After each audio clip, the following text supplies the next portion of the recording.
Bonjour à tous, alors pourquoi cette semaine spéciale Québec? Eh bien tout simplement parce que le 24 juin c'est la fête nationale du Québec, la Saint-Jean-Baptiste. Et oui, je parle bien de fête nationale parce que beaucoup de Québécois se considèrent comme une nation à l'intérieur du pays, le Canada, donc on fête la fête nationale du Québec. Et pourquoi j'avais envie de vous en parler, c'est parce que j'en ai marre, ou je suis tannée, comme on dit au Québec. Je suis tannée que les gens aient des a priori sur le Québec et sur le québécois, que les personnes qui apprennent le français n'apprennent que des choses sur la France, sur Paris, et la francophonie en fait est beaucoup plus riche. Il y a beaucoup d'autres pays et d'autres groupes qui parlent français. Et donc j'ai envie de vous parler de ce que je connais le mieux pour le moment, c'est le Québec. Alors je vais vous en parler avec mon regard de française, donc c'est peut-être pas le même point de vue qu'un Québécois, et si un Québécois ou une Québécoise me regarde, peut-être qu'on pourrait discuter. Et donc mon point de vue, c'est le point de vue d'une immigrée française qui a passé 10 ans au Canada, 9 ans côté anglophone et un an seulement côté québécois. Donc tout ça c'est un petit peu nouveau pour moi, je découvre la francophonie québécoise, j'ai déjà un peu rencontré la francophonie en dehors du Québec et c'est des problématiques différentes, mais tout ça c'est très intéressant. La situation du français au Québec a évolué au fil des ans et pendant cette semaine, je vais vous parler un petit peu de l'histoire du Québec, de son histoire avec la France, avec la langue française. On va regarder un petit peu ce que c'est le français du Québec, parce qu'il faut être clair que les Québécois parlent français. C'est peut-être un dialecte du français, mais comme la France compte beaucoup de dialectes ou de langues régionales qui sont quand même du français, donc ça il fallait que ce soit clair. On parle français au Québec et moi j'aime beaucoup le français du Québec, j'aime beaucoup l'entendre, l'écouter. Après, c'est pas exact de dire le québécois, parce qu'en fait, des québécois, il y en a plein dans les régions, les gens parlent différemment de Montréal, mais c'est comme en France.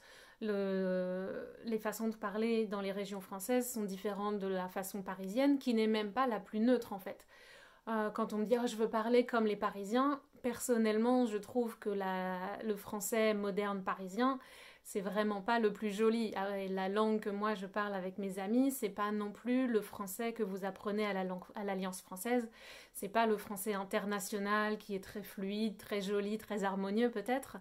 Mais le français du quotidien, c'est pas la même chose. Et à mon avis, le français de France et le français du Québec sont aussi valides l'un que l'autre et doivent être respectés. Et après, il y a peut-être une préférence personnelle pour une façon de parler ou une autre.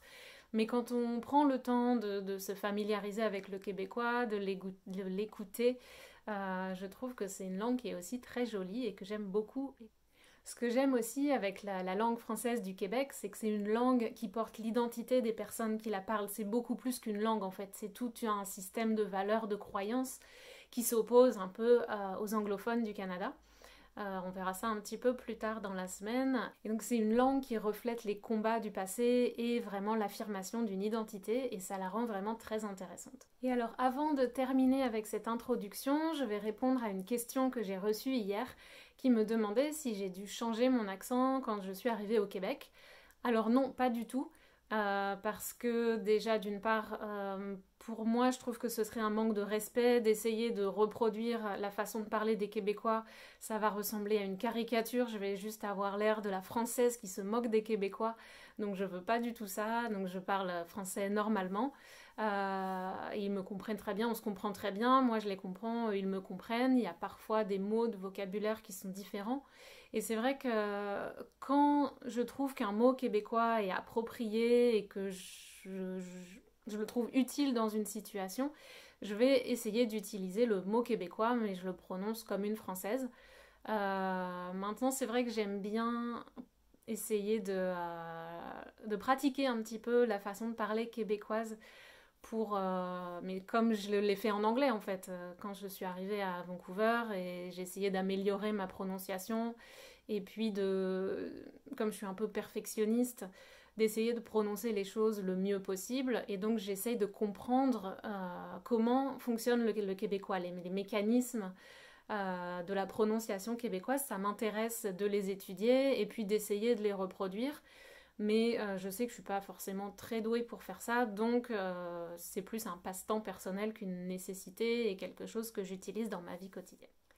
Alors bien sûr, quand je dis je parle normalement, comprenez bien qu'il n'y a pas un français normal et un français anormal, il y a juste normal pour moi en fait. Je ne force pas ma façon de parler quand je suis au Québec ou en France. J'essaye juste d'utiliser les bons mots et les bons registres de langue dans le contexte où je suis. Et donc, il y a le français international qui est celui qu'on enseigne dans les écoles et que vous apprenez probablement. Et ensuite, il y a tous les dialectes, toutes les sortes de français qu'on parle partout dans le monde.